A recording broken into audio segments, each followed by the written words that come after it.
ఇదేదో సినిమాలో జోక్ లాగుందా అది? అవునా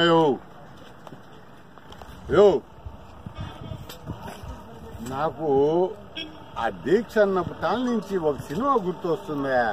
మీకు రాలే? గుర్తురాదా మీక? ఒంగోలు గిత్త అనే సినిమా వచ్చింది ఒకటి.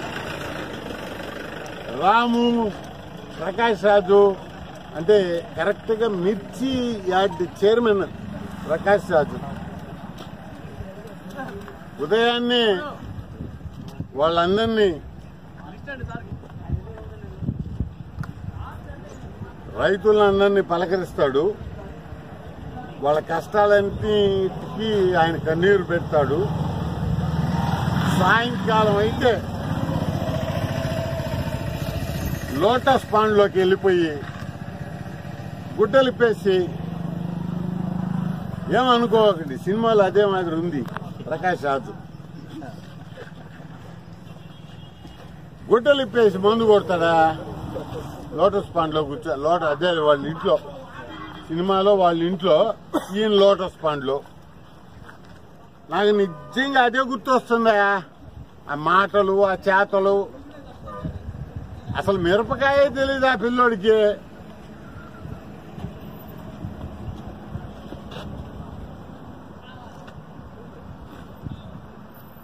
నాకు తెలిసి జగన్ రెడ్డి ఒక మంచి అంశం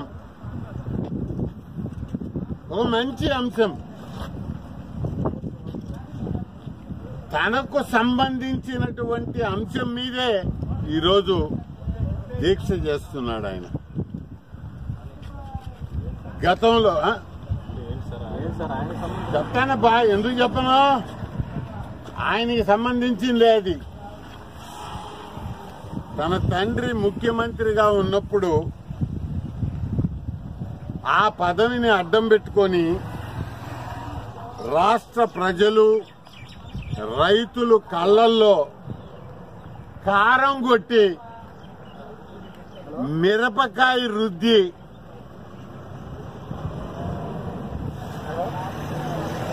రైతు కళ్ళల్లో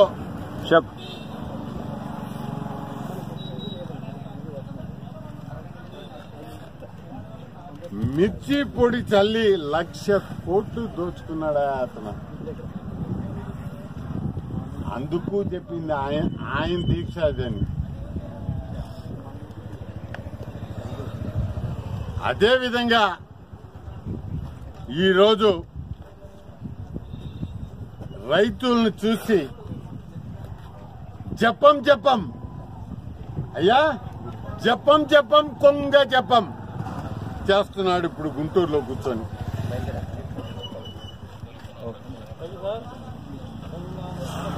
గత ఎన్నికల్లో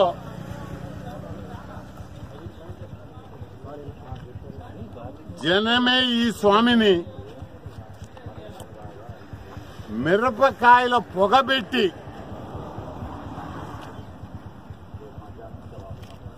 మిరపకాయలు నిప్పుల్లో వేసే తలకి ఆ మంటకి పారిపోయాడయ్యా ఎన్నికల్లో నుంచి.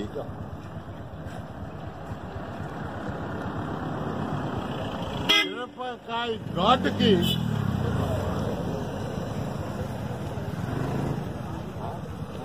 ఆ ఘాటుకి ఎవరు ఉండలేరు.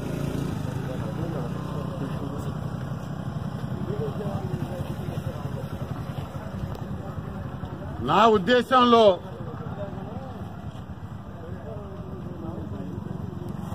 పచ్చని పంటకు, మిరపకాయ చెట్టుకు పట్టిన చీడ పురుగు వీడు. ఈ రాష్ట్రానికి పట్టిన చీడ పురుగు ఇతను.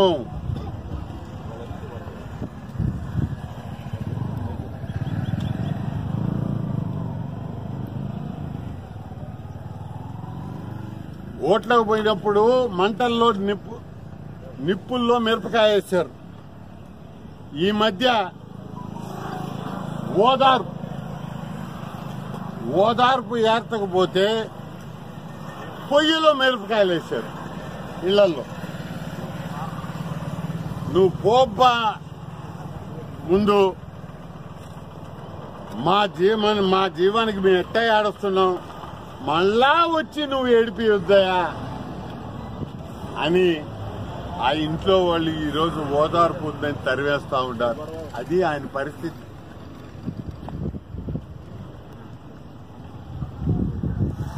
దీంట్లో ఒక సామెత ఉంది, నవ్వు ఒక భోగం, ఏడుపు ఒక రోగం. జగన్ మనుషుల్ని ఏడిపించడమే ఆయన యొక్క సిద్ధాంతం. ఇది సామెత.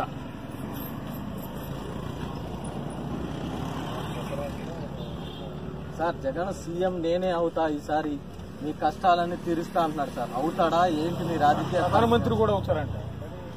చెప్తా, కాబోయే ప్రధానమంత్రి కూడా చెప్తా. ఎవరు సార్ ఆయన? మోడీ. మోడీ. ఆ మోడీకి కానీ చెప్తే ప్రధానమంత్రి అవుతాడా ఆయన? పర్మనెంట్ గా వెళ్ళిపోతాడు. ఉన్నప్పుడు తెలుగు తల్లి కంట్లో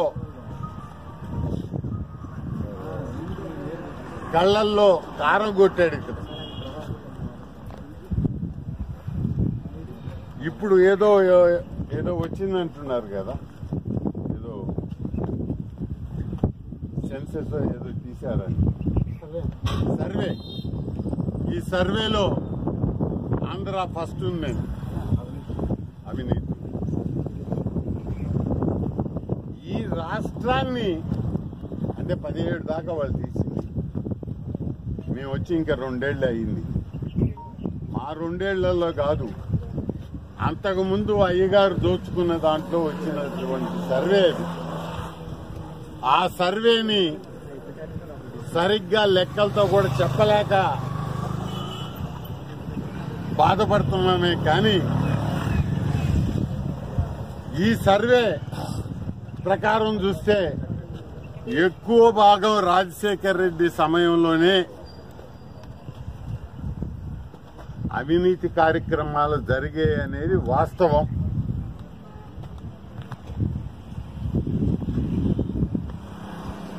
ఈ రాష్ట్రాన్ని దోచుకున్నటువంటి జగన్ రెడ్డి నువ్వెందుకయ్యా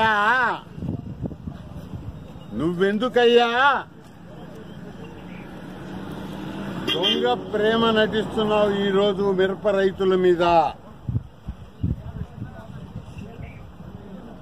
గిట్టుబాటు ధర కోసం, మిరపకాయల గిట్టుబాటు ధర కోసం వ్యవసాయ శాఖ మంత్రి, ముఖ్యమంత్రి లోకేష్ బాబు గారు ఇంకా అదనపు మంత్రులందరూ కలిసి రైతులకు మేలు చేయాలని ఢిల్లీకి కూడా పోయొచ్చి కేంద్ర ప్రభుత్వాన్ని ఎంతగానో అభ్యర్థిస్తే వారికి కొంత ఊరట కలిగినా, ఎవరికి మిరప రైతులకు కొంత ఊరట కలిగినా జగన్ రెడ్డికి మాత్రం ఊరట కలక్క ఈ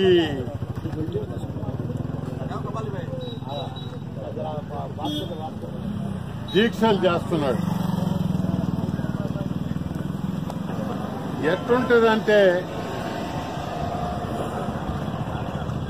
ఎట్టుంటదంటే జగన్ రెడ్డి గారి దీక్ష ఎండాకాలం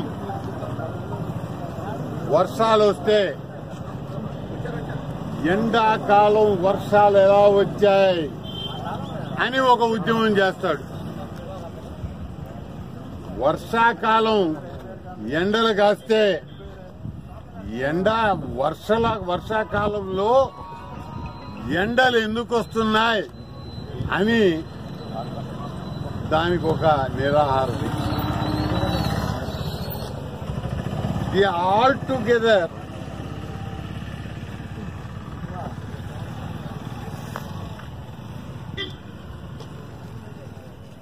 జగన్ రెడ్డి గారికి వ్యవసాయం అంటే తెలియదు, రైతు బాధలు తెలియవు ఆయనకి. అది అసలు ముప్పు. ఏ సమస్య మీద కూడా ఒక అవగాహన లేదు ఆయనకి. అవగాహన ఉన్నవాడై ఉంటే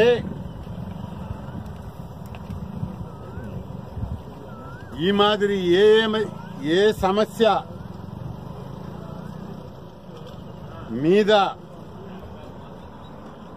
సరిగ్గా స్పందించలేనటువంటి వాడు కాదు. కేవలం కక్ష, ఈర్ష్య,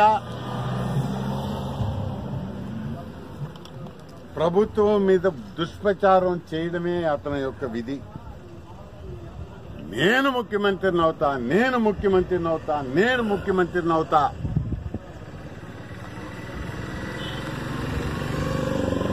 అని పదే పదే చెప్పడం,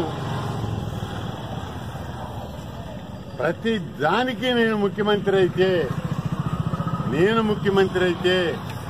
అని ప్రతి దానికి కూడా ఆయన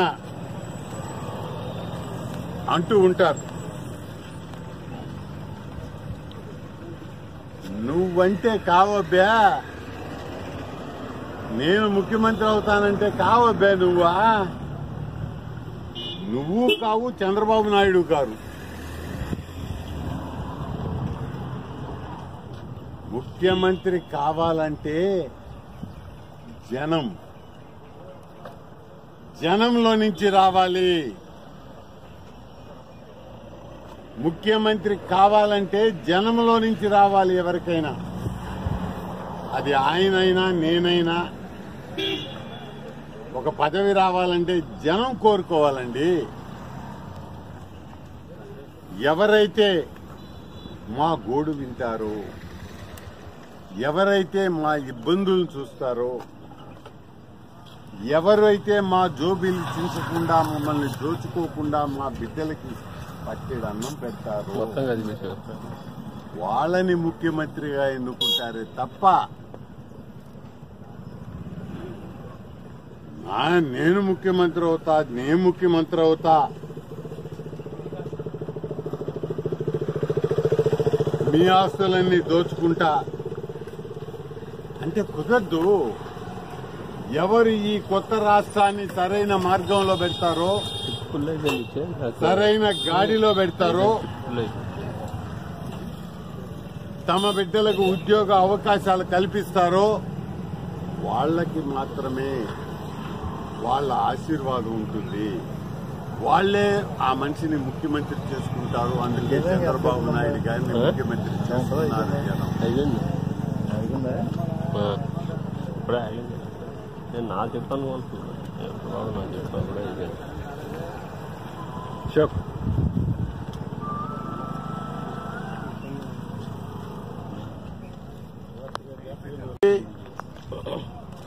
జగన్ నిత్యం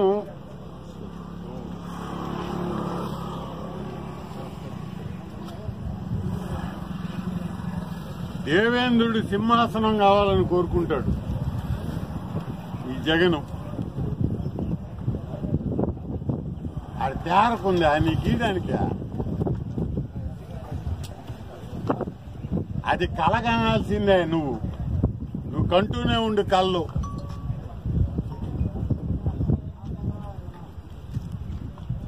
దీంట్లోనే తెలుస్తా ఉంది జగన్ రెడ్డి గారి అత్యాశ, దురాశ.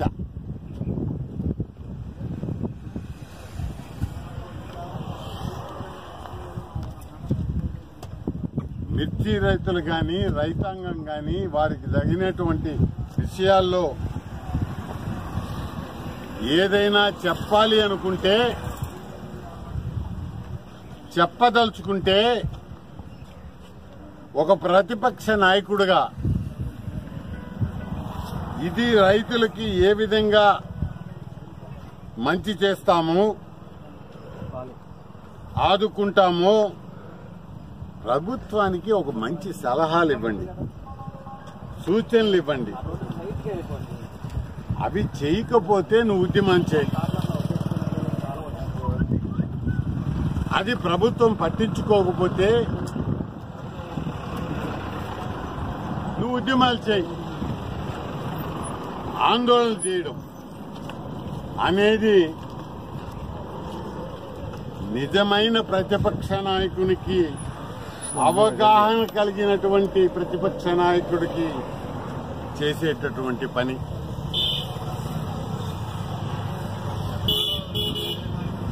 నీకు అంత అవగాహన శక్తి కాని ఉండి ఉంటే గత నెలలో జరిగినటువంటి శాసనసభ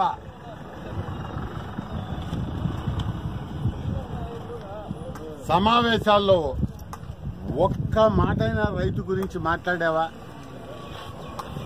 ఎవడో కాగితాలు పట్టుకొని వచ్చి ఇచ్చిస్తే ఆ కాగితాలు చదివి అది స్పీకర్కు అర్థం కాక, ముఖ్యమంత్రికి అర్థం కాక, సభికులకు అర్థం కాక పిచ్చి చేష్టాలు చేయడం తప్ప నువ్వు కరెక్ట్ గా చేయలేదండి. అందుకే నేను చెప్పేది, ఆయన ఎటువంటి పరిస్థితుల్లో ప్రతిపక్ష నాయకుడిగా ప్రజలున్నామంటే అంటే ఈ శాసనసభలో ఉపనాయకుడండి అతను. అటువంటి నువ్వు ఒక విలన్ లాగా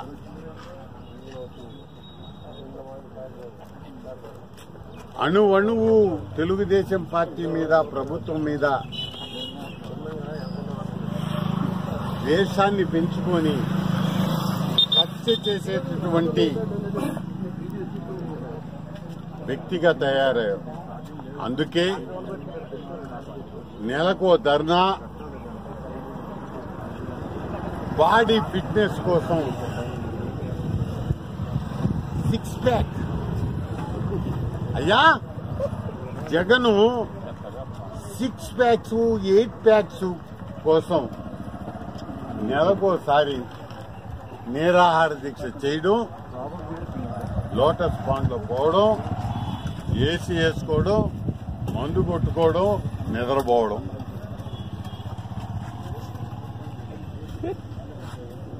అదొక ఇంద్రభవనం. నేను ఇంద్రభవనంలో ఉన్నాను కాబట్టి ఆ ఇంద్రుడి సింహాసనం కావాలంటాడు ఈయన. ఏమైనా జరిగే పనిలా?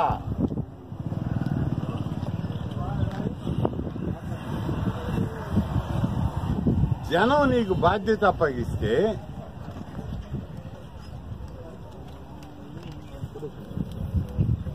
ప్రతిపక్ష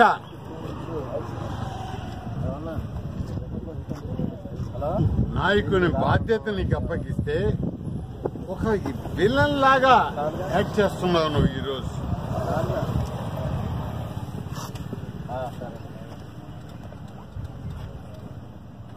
ప్రజలకు ఉన్నటువంటి న్యాయమైనటువంటి ఇబ్బందులు, రైతుల ఇబ్బందులు, రైతు కూలీల ఇబ్బందులు, వీటి మీద మాట్లాడమని నిన్ను పంపిస్తే ఇటువంటి పద్ధతుల్ని ఏమీ పట్టించుకోకుండా ఒక రౌడీలాగా ఈ జగను ఈ రాష్ట్రంలో అభివృద్ధిని అడ్డుకుంటున్నాడు. అటువంటి వ్యక్తికి మరోమారు